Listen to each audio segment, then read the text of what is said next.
مشتكرين يا أول واجب. اي خدمه، كلها بقى كلها، بس سيب لي الحمراء والزرقاء والصفرا دي والبيضه بس خصيني. أسيب لك الكيس كله بقى. اتفرج معاك يا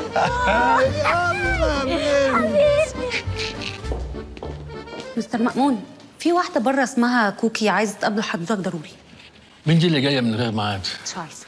طب دخليها بسرعه، ولو طولت معايا ادخلي خلصيني منها. ها؟ اتفضلي.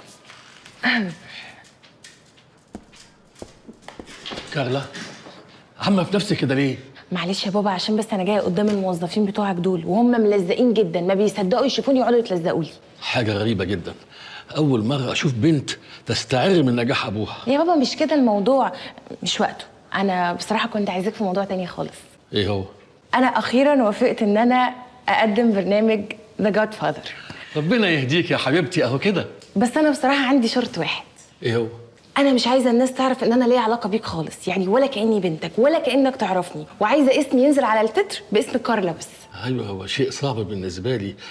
انا كان نفسي اشوف اسمي منور كده جنب اسمك. يا بابا انت هتتواضع، يعني الهلومه دي كلها بتاعتك يعني جت على اسمي عشان خاطري، ممكن؟